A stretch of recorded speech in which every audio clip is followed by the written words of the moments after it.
Kemudian yang kami hormati Bapak Ibu Guru yang telah hadir pada kegiatan kita pada pagi hari ini.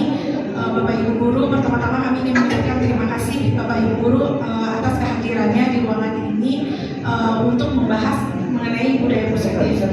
Sebelumnya mari kita panjatkan syukur kehadiran Allah Subhanahu wa Ta'ala, karena berkat rahmat dan hidayahnya lah kita pada hari ini masih dapat berkumpul di sini, diberi rahmat kesehatan. Semoga kegiatan kita pada pagi hari ini memberi hal positif untuk diri kita dan untuk sekolah kita. Bapak Ibu, pagi hari ini kita akan mengadakan kegiatan in-house training diseminasi budaya positif, di mana nanti akan ada 4 materi yang akan dibahas. Yang pertama itu disiplin positif dan kebajikan universal, kemudian teori motivasi, penghargaan dan hukuman, restitusi, dan keyakinan kelas. Untuk keempat materi ini nanti akan dibawakan oleh saya sendiri, Vivi Silviana, kemudian Bu Rosmala, Bu Eka Novita, dan Pak Dedi. Sebelum kita masuk ke dalam kegiatan kita, Bapak Ibu, mari kita buka kegiatan kita ini dengan membaca surat Al-Fatihah. Kepada Bapak Ibu, mari kita berdoa bersama-sama membaca surat Al-Fatihah. Bismillahirrahmanirrahim.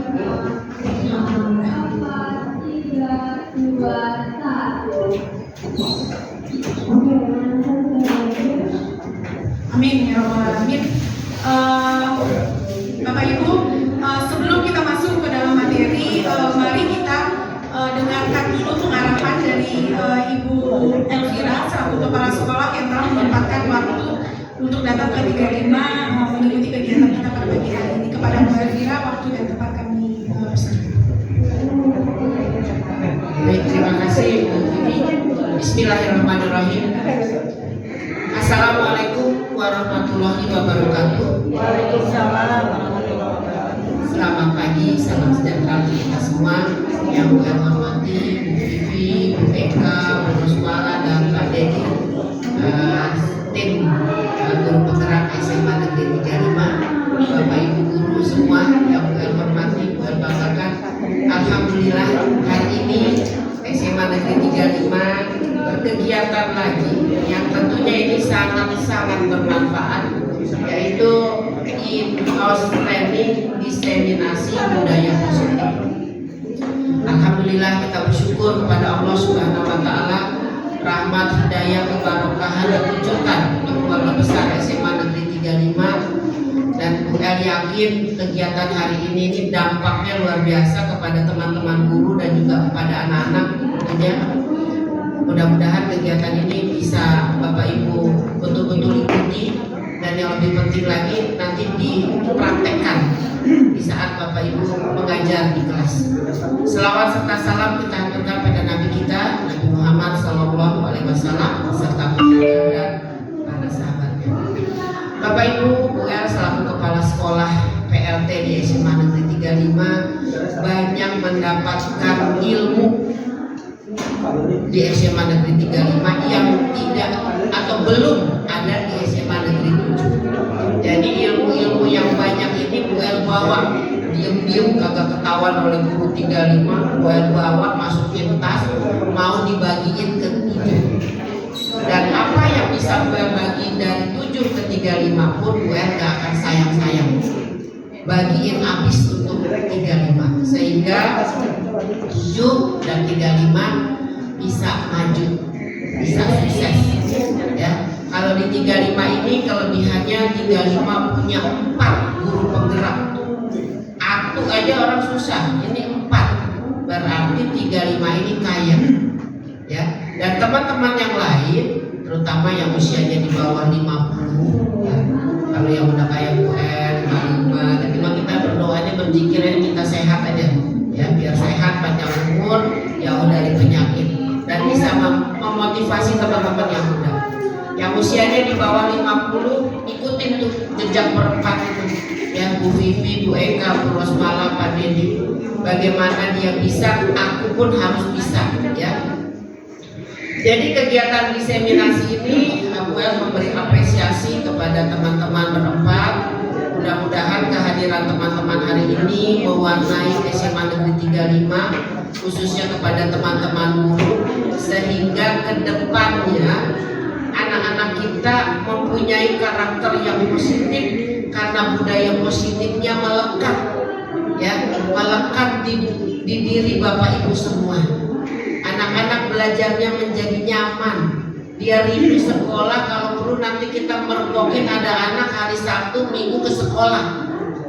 Pas kita lagi PPDB kita tanya, kamu ngapain pakai seragam putih abu-abu? Maaf Bu, saya pikir hari Senin. Nah, itu tanda-tanda kalau anak udah cinta. Jadi dia pengen harinya tuh Senin, Selasa, Rabu, Kamis, Jumat. Sabtu Minggu nggak ada. Jadi habis Jumat Senin lagi gitu ya. Itu menunjukkan bahwa teman-teman guru di SMA Negeri 35 bisa membuat batin anak itu enjoy, nyaman, dan bersemangat untuk belajar di kelas. Nah, ini tentu ada teori-teorinya, ada strategi-strateginya. Pada kegiatan hari ini, yakin Bu El, apa yang dibawakan oleh Bu Rosmala, yaitu Bu Rosmala akan menampilkan materi disiplin positif dan kebijakan universal, kemudian Bu Vivi teori motivasi dan hukuman serta penghargaan. Nah, ini penting banget ini Bapak Ibu. Anak jangan selalu dihukum melulu. Ada yang kita berikan berupa apresiasi dan motivasi.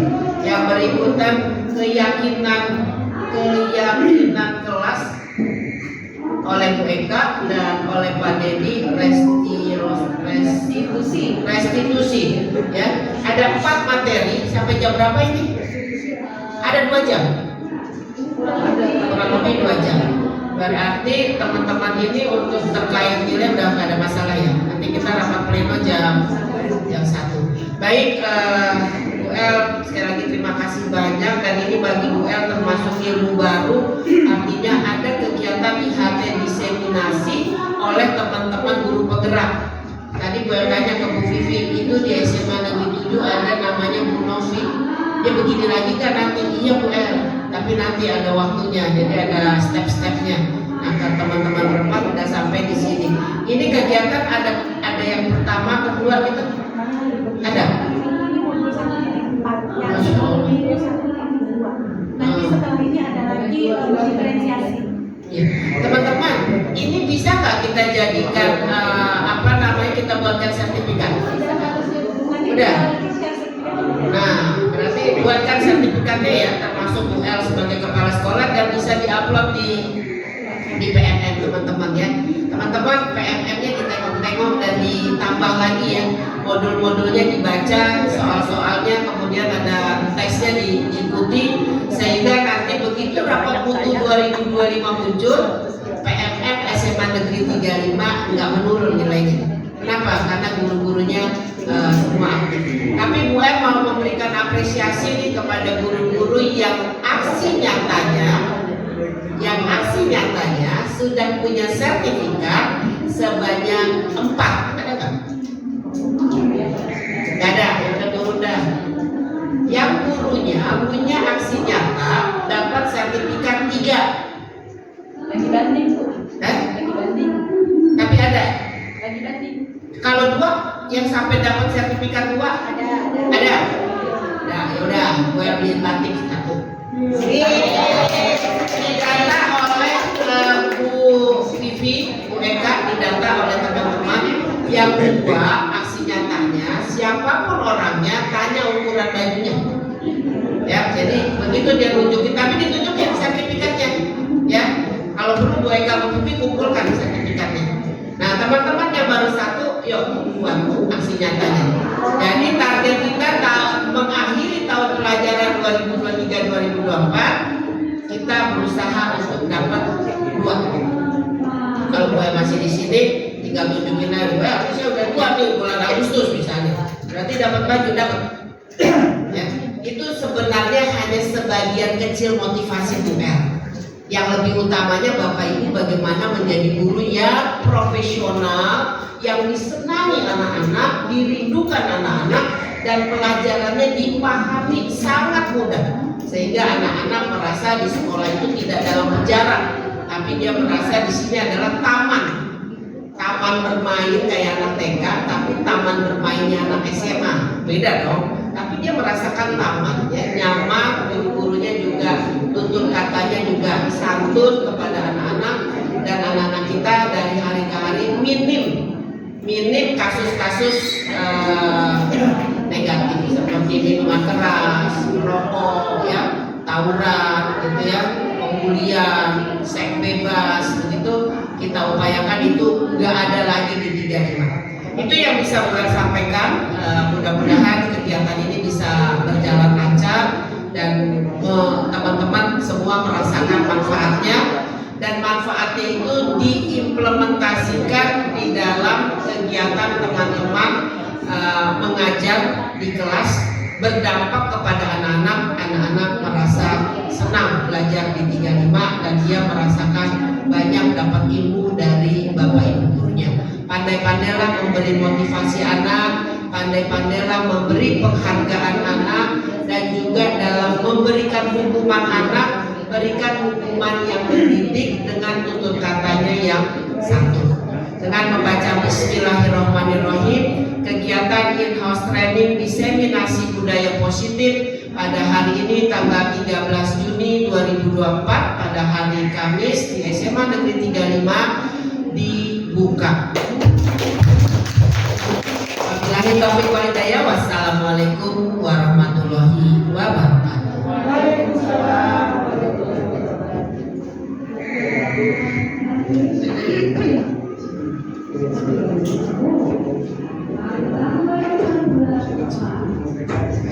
Terima kasih kepada Ibu selaku Kepala Sekolah SMP 35 yang telah memberikan arahan, sekaligus juga terima kasih ya Allah terhadap kegiatan ini. Mudah-mudahan ikhtiar kami berempat sedikit banyak memberikan wajah baru terhadap 35 dan bukan hanya untuk berempat, tapi juga bisa sharing buat semua teman-teman dalam rangka kebaikan dan meningkatkan tugas kita sebagai guru. Mungkin langsung aja ya. Kita mulai aja. Yang pertama yaitu dari saya. Terus malam kita sudah membawakan materi tentang budaya positif. Boleh belajar. Ya, budaya positif ini tentang budaya positif. Nah, ini hal yang mungkin selama ini pernah kita dengar, tapi kami di pelatihan ini ya didengar sekali tentang budaya positif. Kenapa? Karena semua itu berpatokan kepada filosofi pendidikan yang dilontarkan oleh tokoh kita yaitu Ki Hajar Dewantara, di mana salah satunya adalah pendidikan itu haruslah berpihak kepada murid. Sampai ada istilah itu kita menghamba kepada murid. Nah, mungkin ini dengan budaya kita yang mungkin masih belum terbiasa, itu di hati kayaknya ada yang bertanya-tanya gitu. Makanya kita sharing kepada teman-teman. Kemudian selama ini dalam perjalanannya kita mendampingi murid-murid kita dalam bertumbuh dan berkembang. Sangatlah penting untuk mengembangkan karakter-karakter siswa kita sesuai dengan profil belajar Pancasila melalui budaya positif yang kita kondisikan. Nah, teman-teman mungkin harus sering yang kita inikan ya. Masih ingat nggak sih? Apa itu? Apa aja itu profil belajar Pancasila kita? Beriman dan bertakwa, dan berhak mulia, kreatif, mandiri, bernalar kritis, berkebinekaan global, mandiri.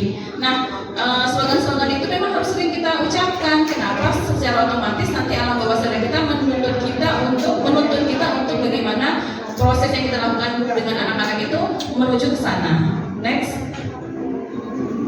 Nah, kita main dulu, cari pasangan, berpasangan. Kemudian yang satu menjadi si A, yang satu menjadi si B. Berpasang-pasangan, cari dulu pasangannya. Tapi jangan usah di sini aja pasangannya, nggak usah dibawa keluar. Berpasangan, si yang satu menjadi A, yang satu menjadi B. Udah ketemu pasangannya? Saya M.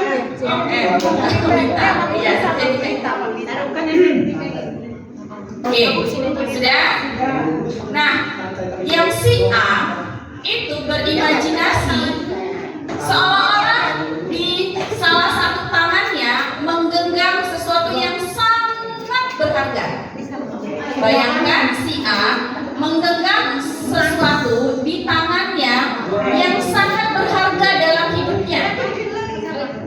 Udah? Yang tentukan dulu yang mana yang menjadi si A, yang mana menjadi si B. Oke ya, sudah ya. Satu menjadi si A, satu si B. Sudah ketemu ya. Nah, kemudian temannya si B itu melakukan membujuk, merayu, memarahi, menggoda, apa? Itu mengintimidasi, mengkritik dan segala macam. Semuanya diupayakan oleh si B sampai si A mau atau berkenan membuka tangannya. Waktunya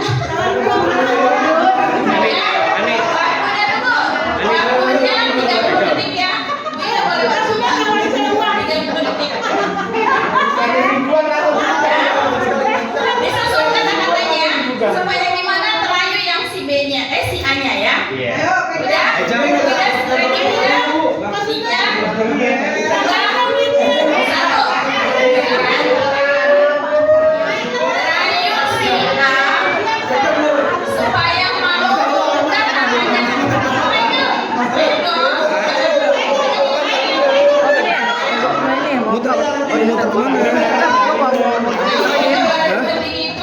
Ini tinggal ini kendaraan ini buat muter. Ini buat muternya. Oke. Bagaimana caranya? Yang penting buka tangannya.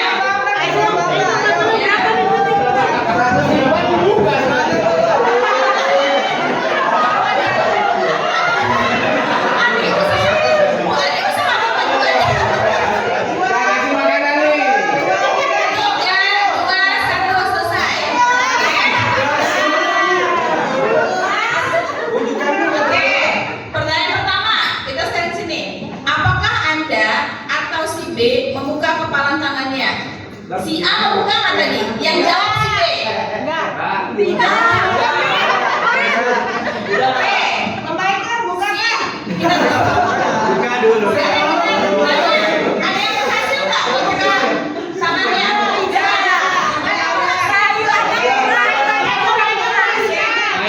Ini yang niat banget. Boleh tanya dong, Bu El sebagai apa? B. Boleh tanya, kenapa Bu El nggak mempan dirayu sama adik saya? Lihat tadi gini-gini, ayo kenapa? Masih kurang rayuannya masih. Dia sudah menyerahkan diri saya. Saya udah menyerahkan hidup saya. Jadi nggak berhasil ya, masih kurang. Masih kurang.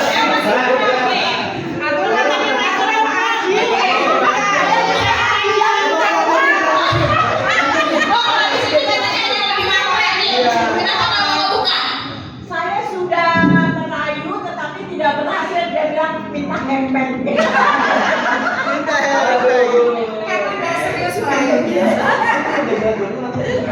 Karena kurang serius ya. Teridentifikasi ya.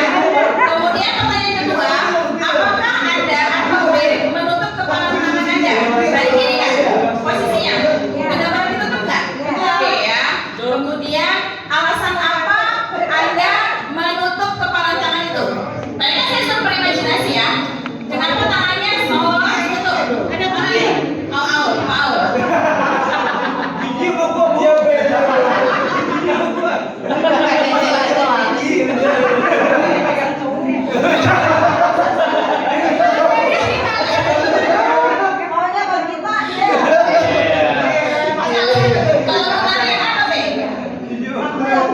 Yang B.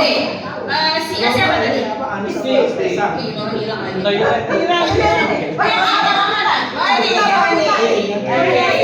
Dewi, tadi tangannya di kepala, ada kepala dong. Karena aku mau sesuatu yang berharga banyak.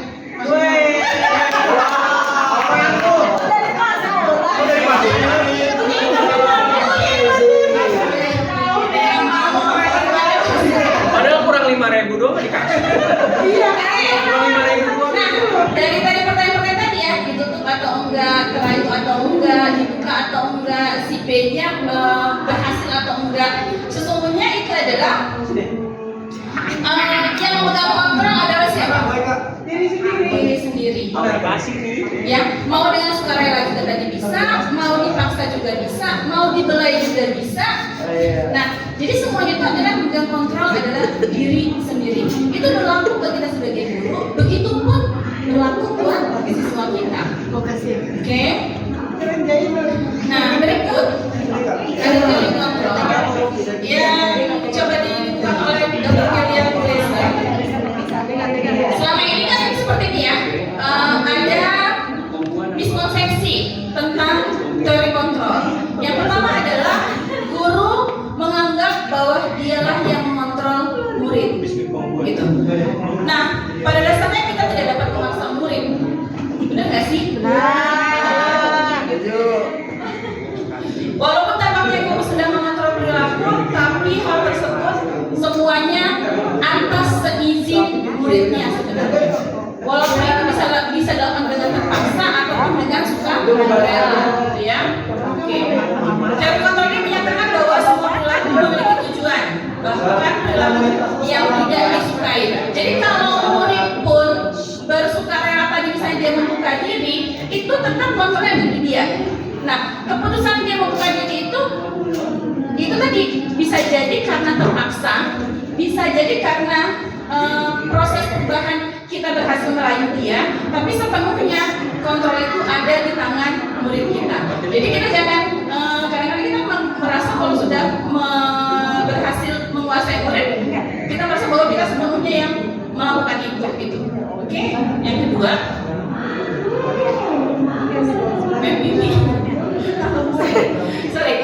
bahwa semua penguatan positif efektif dan bermanfaat. Penguatan positif efektif dan bermanfaat segala usaha untuk murid agar mengulangi suatu perilaku tertentu adalah suatu usaha untuk mengontrol murid tersebut. Ini iya. Jadi penguatan positif ini efektif dan bermanfaat jika itu yang dirasakan oleh siswanya. Jadi kembali lagi, tetap yang dikontrol itu adalah siswa sebenarnya. Kita hanya mempengaruhi. Mungkin dengan pengalaman kita ya, dengan tutur kata kita bisa nggak mempengaruhi anak? Bisa seperti itu. Oke, next. Yang ketiga adalah bahwa kritik dan membuat orang merasa bersalah dapat menguatkan karakter. Ada ya seperti ini yang dalam kehidupan kita sering ini memang melekat atau sering ya kita jumpai seperti ini.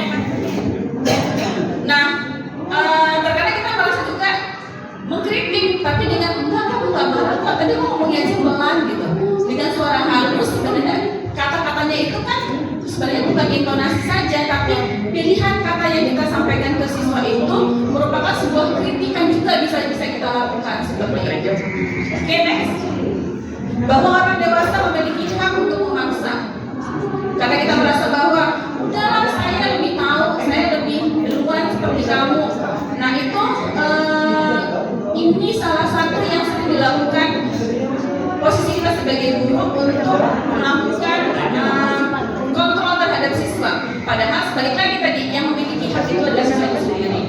Next. Nah, konsep disiplin positif yang merupakan unsur utama adalah mewujudkan budaya positif.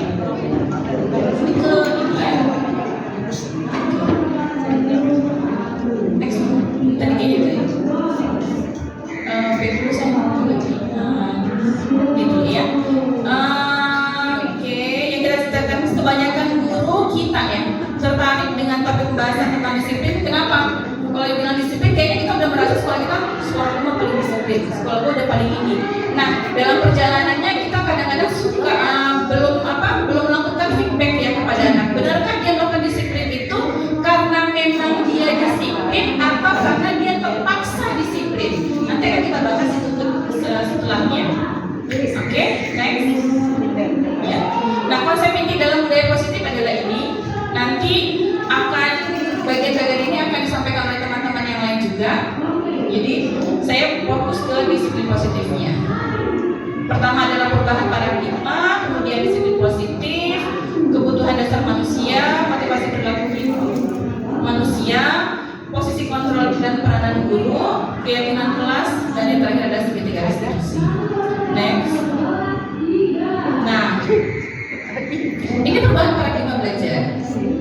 Yang pertama adalah zaman kolonial, bahwa rakyat hanya diajarkan berhitung, membaca, menulis seadanya dan untuk kepentingan kolonial Belanda. Jadi kali ya. Sepakat nggak sih Ibu bahwa pada zaman itu yang dididik itu sebenarnya untuk kepentingan penjajah juga itu. Beda ya Bu, kalau Inggris nggak gitu ya, kalau Belanda gitu ya. Kalau Inggris itu dia menganut aliran liberal. Jadi apa yang diajarkan itu agak ada dasar-dasar kebebasan. Jadi bukan kepentingan ya. Beda ya, itu salah satu perbedaannya. Kemudian paradigma pendidikan yang baru adalah pendidikan berpusat kepada murid untuk mencapai kebahagiaan dan keselamatan yang setinggi-tingginya, yang sesuai dengan kodrat alam dan kodrat zaman. Nah ini nih, anak kalau di sekolah kita bahagia ketika kapan sih? Lah, ketika begini dia bahagia. Pertanyaannya ketika di kelas kita dia bahagia nggak ya? Itu yang kadang-kadang kita suka lupa nanya ya. Terus sebenarnya bahagia nggak sih di kelas saya gitu ya? Itu mungkin salah satu yang bisa kita lambat laun pelan-pelan kita yakinkan kepada diri kita sendiri dan kepada murid kita bahwa dia harus bahagia untuk mencapai hal yang maksimal.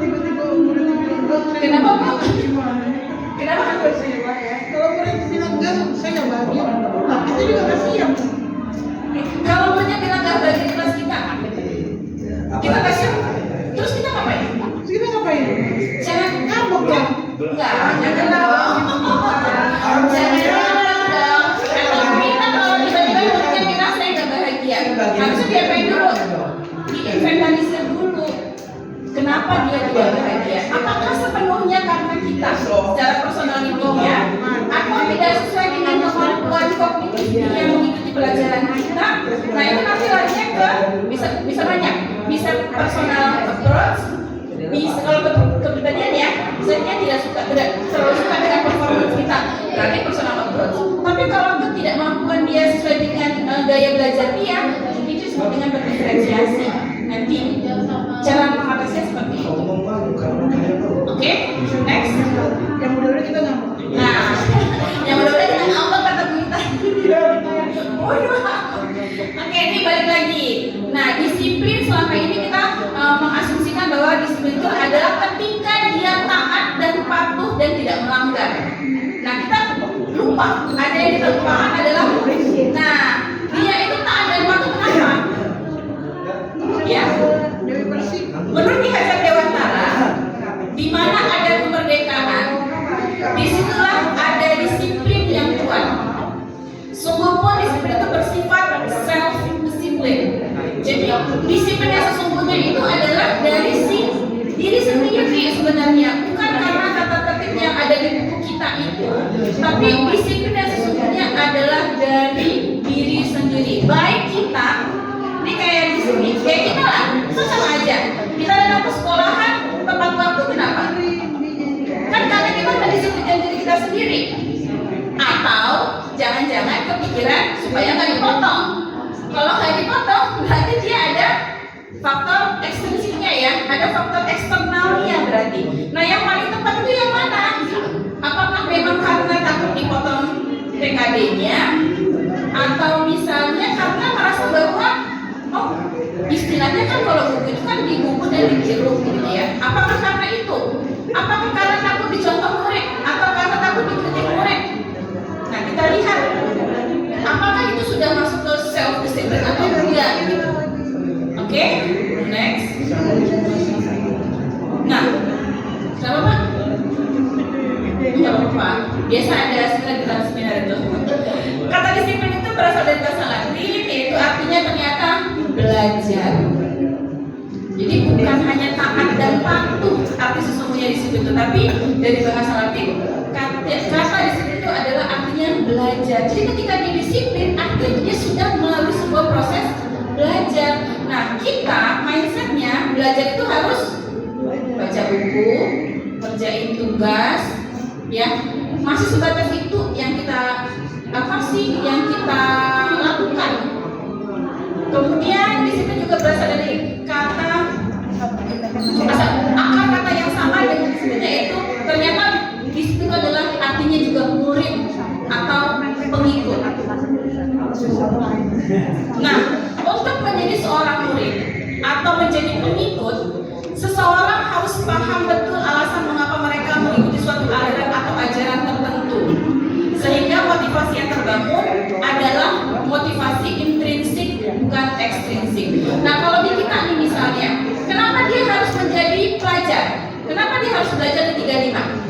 Dia harus paham dulu 35 itu akan memberikan apa buat dianya. Apakah hanya sebagai menyediakan sarana prasarana, kemudian akhirnya dia memberikan ijazah. Apakah itu? Nah, apakah itu yang akan memberikan motivasi internal buat siswa kita? Nah, itu yang harus kita lambat laun perbaiki di komunikasi kita dengan murid kita.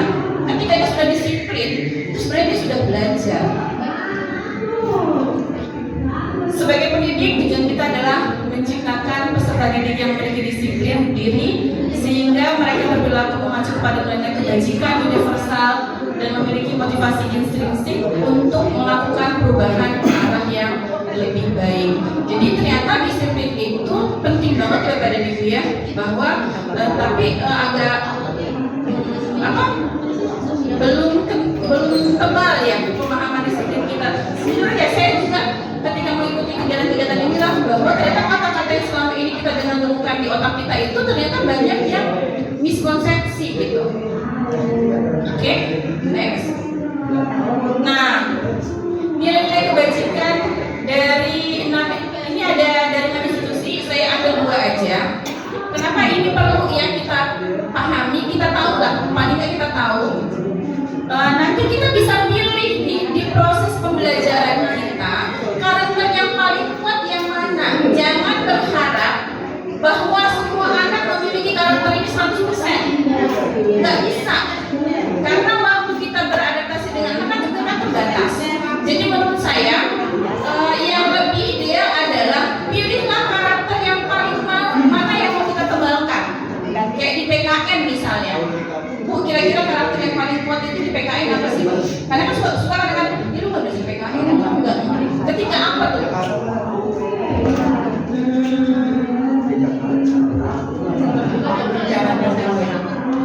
Berbicara dengan baik. Kalau kita lihat masuknya kemana nih? Berarti masuk ke, kalau yang ke sini berarti masuknya ke peningkatan bertakwa. Kalau masuk ke 9 karakter Indonesia dia hormat dan santun ya. Oke. Nah itu karakter itu ditebalkan. Karakter itu artinya dalam setiap pembelajaran yang kita lakukan itu secara kontekstual kita giring dianya dalam kehidupan sehari-hari, manakah yang bisa mengarahkan dia kepada karakter hormat dan santun, sehingga kita nggak perlu ngambek lagi kalau dia nggak suka di pelajaran kita. Ya pergi, ya udah, kamu harus yang pergi gitu. Ya jadi gitu ya. Menurut saya dalam melakukan proses penebalan karakter jangan terlalu ingin idealis semuanya harus ada. Kan kita suka, nah tapi kan ini berhubungan dengan bagaimana bertakwa, ini kan berhubungan dengan kebijakan global. Nanti di dalam perjalanannya semua jadi tipis-tipis gitu.